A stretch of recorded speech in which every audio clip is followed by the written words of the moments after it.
आज Somdatt degree college में एक प्रेस कॉन्फ्रेंस का आयोजन किया गया, जहां पर हमारे साथ मैडम जुड़े हैं। तो मैडम से बात करते हैं।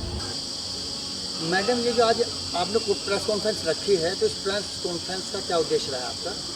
सर, आज सुबह एक वीडियो वायरल हो रही थी जो एक न्यूज़ चैनल ने डाली है, जिसमें मेरे पति वैभव शर्मा जो ग्राम कुलसट देवबंद से, जो कि संत कॉलोनी रेलवे रोड पर रहते हैं, और मेरे ससुर, उनके पिताजी अनुज शर्मा उर्फ महाराज सिंह, उन्होंने मेरे कैरेक्टर को लेके बहुत बातें बनाई हैं, बहुत गलत बातें मेरे कैरेक्टर को लेके बोली हैं, जिसमें उन्होंने मेरा संबंध मेरे मामा जी, ब्रजभूषण मामा जी हैं, ब्रजभूषण शर्मा, जो कि सोमदत्त डिग्री कॉलेज के संस्थापक हैं, उनके साथ मेरे संबंधों का मतलब गंदा घिनौना एक वो वीडियो बनाया है, जिसमें कि मेरे मामा जी और मेरे बीच में जितने प्यारे, जो जिसमें मामा के शब्द में जो 2 बार मामा आते हैं, उन्हें भी गलत कर दिया। समाज को इतना गंदा एक मैसेज दिया है कि मतलब मामा भांजी का रिश्ता भी इतना गलत हो सकता है क्या? वो मेरे से उम्र में इतने बड़े हैं कि उन्होंने मेरी मम्मी को भी गोद में खिलाया है, तो मैं कहाँ उनकी क्या लगती होंगी, वो सब सोच सकते हैं।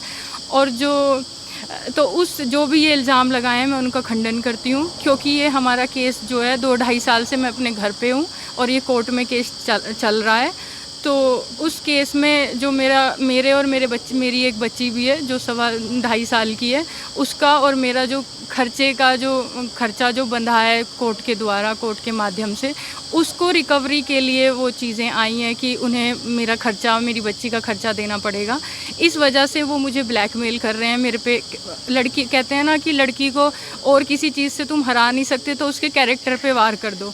मैं एक ऐसी लड़की हूँ जो मैं 2.5 साल से अपने पति का इंतज़ार कर रही हूँ कि वो मुझे कब लेने आए, मुझे कब मेरा घर बसे, मेरी कब गृहस्थी बसे, और वो मुझ पे ऐसे गंदे आरोप लगा के, और मेरे मामा को भी नहीं छोड़ा। तो वो इस बात को इसलिए ये सब कर रहे हैं कि लड़की और किसी चीज़ से तो नहीं टूटेगी, वो एक कैरेक्टर पे वार करने पे ही टूट जाएगी।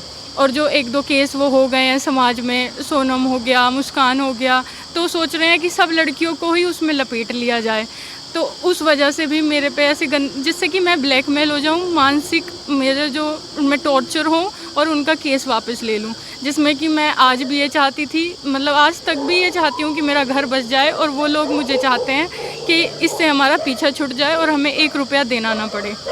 इसलिए मैं इन सब चीज़ों का खंडन करती हूँ, और ये सरासर झूठ है। और मेरी जो इमेज है, जो मैंने आज तक बनाई है, जिसमें पढ़ाई लिखाई, मेरे टीचर, मेरा समाज, सब जो मेरी इतनी तारीफ़ करते हैं मेरे कैरेक्टर की, उसे मेरे पति ने, मेरे ससुर ने बिल्कुल तार कर दिया है कि जिसमें उनके भी घर पे लड़कियां होंगी, उनकी भी बहुएं होंगी। उन्होंने उसके बारे में भी नहीं सोचा कि मुझे सही को भी उन्होंने गलत साबित कर दिया है। मैडम, जैसे आप वहाँ रहते थे अपने ससुराल में, जब शादी हुई थी आपकी, हाँ जी, हाँ जी। तो वहाँ के लेकर के आ गए, उनका व्यवहार किस प्रकार था आपका? मैम, सर, जब मैं गई थी शुरू में ही, तो उन्होंने मेरे से तभी दहेज के लिए मुझे उत्पीड़न करना शुरू कर दिया था। मेरे साथ मारपीट होती थी, मेरे साथ बदतमीज़ी होती थी, और मैं जाते ही मुझे 9 महीने में बच्चा हो गया है, और मैं अपनी ससुराल में 3 से 4 महीने रही हूँ, जो कि उन्होंने मुझसे लड़ाई करते थे और मुझे मेरे घर भेज देते थे। हर बार वो ऐसे ही करते थे। मेरे जो ससुर थे, वो मुझे मेरे पति के पास तक भी नहीं बैठने देते थे,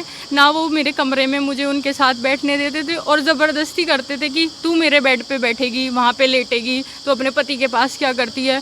और वो मेरे पे बहुत गंदी नज़र रखते थे, और मैं अगर इन चीज़ों का विरोध करती थी, तो उन लोगों ने मुझे मेरा बच्चा होने से 1 दिन पहले ही मुझे मेरे घर से निकाल दिया, मारपीट करके, मेरी सारे स्त्री धन मुझसे छीन के, मेरा मंगलसूत्र, मेरी जो भी चीज़ें मुझे मिली थी शादी में, वो सब उन्होंने उतार ली और मुझे भेज दिया घर पे, और ये कह दिया कि तेरी डिलीवरी के भी पैसे हमारे पास नहीं है, वो भी तेरी माँ ही कराएगी, हम बच्चा भी नहीं तेरा पैदा करवाएंगे, वो भी मेरी माँ ने ही। जैसे मैं आज इन्होंने निकाली हूँ, और अगले दिन ही मुझे बेबी हो गया है, और जब से मैं अपने माँ के घर रह रही हूँ, बहुत मुश्किल से जैसे भी गुजारा कर रही हूँ, मतलब बस रोटी पानी पे ही आश्रित हूँ। और उसके बाद अब इन्हें अगर मेरा खर्चा देना पड़ रहा है, ना तो ये मुझे ले जाते हैं और ना मेरा खर्चा देने के लिए तैयार हैं। और जो ये खर्चे के लिए कोर्ट से वारंट हुए हैं, जो भी रिकवरी हुई है, उसके लिए अभी ये मेरे पे झूठा केस कर रहे हैं, कभी चोरी का करते हैं, अब ये कैरेक्टर पे आ गए हैं। तो इससे बहुत ज़्यादा मैं बहुत आहत हूँ। मैडम मैं एक चीज़ और जानना चाहूँगा, अभी जैसे ये वीडियो वायरल, तो आप अब क्या कार्रवाई करने जा रहे हैं इनके खिलाफ?